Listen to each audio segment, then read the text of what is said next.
Welcome back, Storytellers. My name is Khalil Roberson, a seasoned dungeon master, here to help you pursue your fantasy.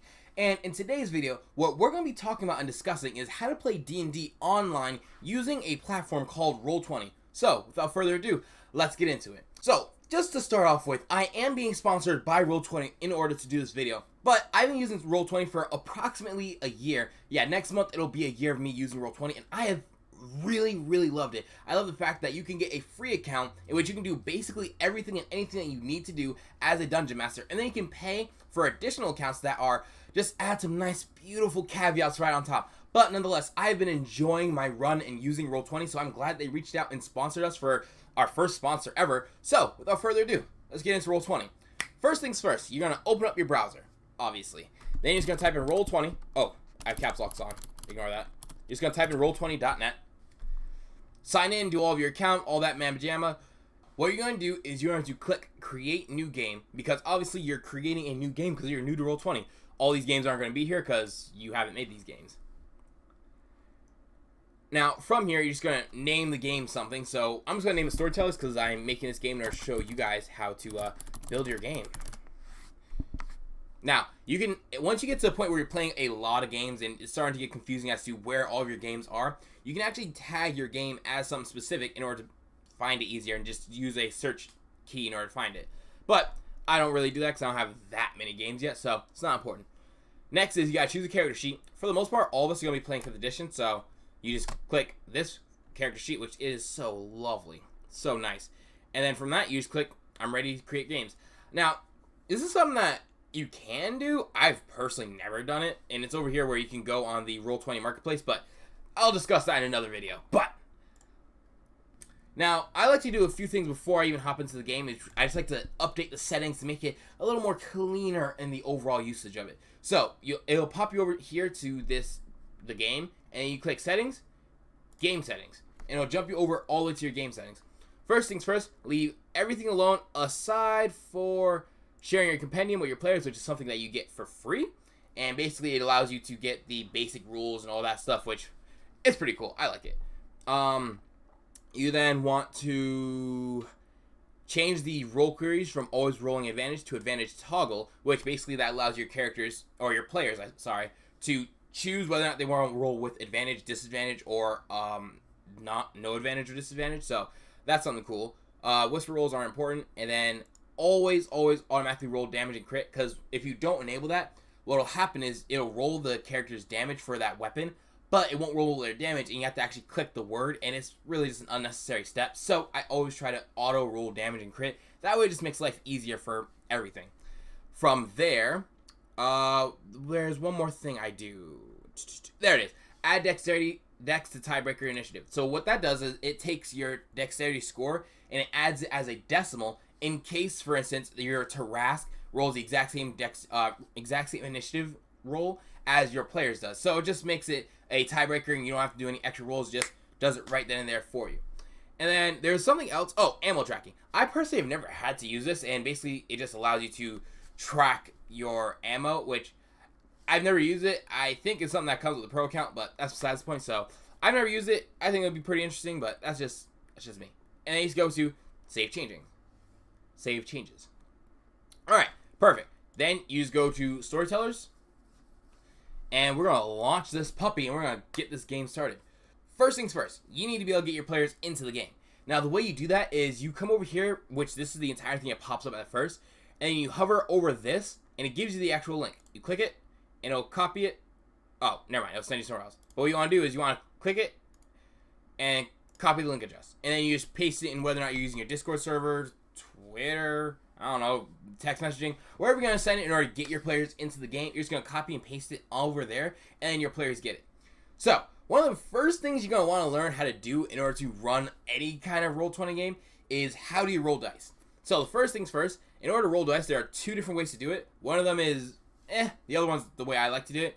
So, the first way is over here on your toolbar display, thingy-majon, you go over to your dice, and then you can actually choose how many sides of a dice you want to roll, and then how many of it. This whole fudge mechanic thing, I honestly don't like it at all. I think it's stupid. Like, I don't like it. I think it's just really dumb because I don't even understand how everything works. But that's just me. So, you then choose the dice you want to do, and let's say you want to roll a d20.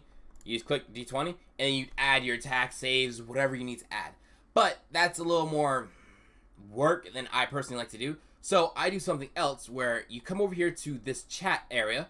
You then click the chat bubble, or text chat input, whatever it's called. /R space, however many dice you want to roll. So let's say you want to roll 2. D, and then how many sides you want the dice to have. So 20. And then plus or minus whatever. So I'll say +2. So what that'll do is it'll roll the 2d20s and then add a 2 at the end. So you got 10, a 5, then it adds 2, giving you 17. Another thing that I really like about this chat icon, it actually does math for you, which is so cool. So for instance, you just type in /R, then you just put in whatever math you want. +5, 2 + 5 + 6 divided by 2. And shabam. It just does it all for you. The spacing with the math doesn't really matter, or even with the /R. So you can do /R d20 without spacing and plus 32. And it doesn't really matter. Where the spacing does matter is between the R and the first number. That's where it always matters. So that's how you roll dice, and I like the way that they roll dice. And you can actually even enable 3D dice. So you go over to my settings and then enable 3D dice, and then automatically roll 3D dice, which I think is really cool. It gives it the extra flavor. I don't use it often because usually it's just too much, but you just do /R d20 + 1. It'll actually roll a legit dice, do the dice sound. I think it's really cool. I haven't ever used it because I find it to be obtrusive, and the way you get rid of it is you just click the 3D dice. But anyways, let's get rid of these 3D dice.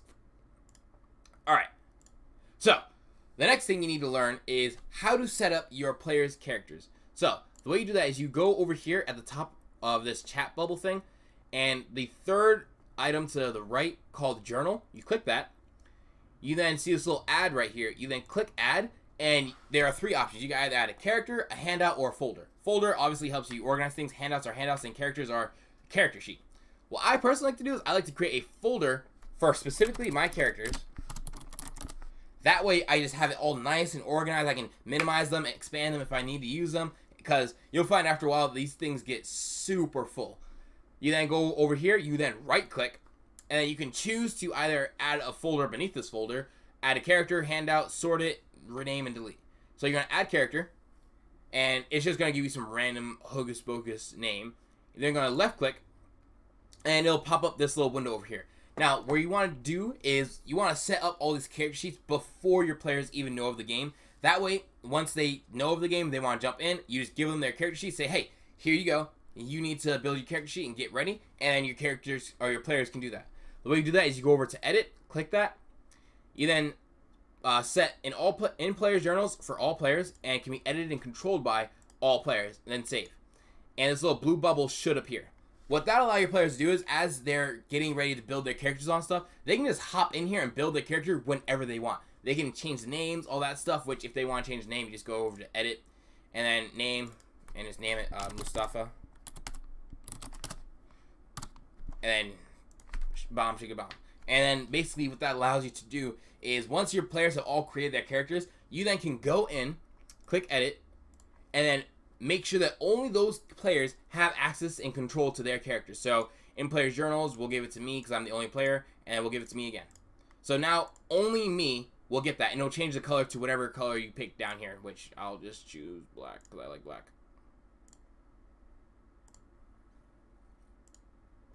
Bam. So that's how that whole thing works. Now, as far as how to build your character, it's really a really simple process. All you do is click character sheet. It'll pop this, how you want to create your character. Use Character Mancer, and then you just follow this step by step, and it is super easy. It only has the SRD product or things that came out with the SRD. So there are some classes, some subclasses, some characters, some feats that does not have, or even spells that doesn't have. So you need to actually go in and input all of those things if you want to. I personally like to just use some sort of spell app in order to keep all my spells organized, because I think it's just tedious to put it in here.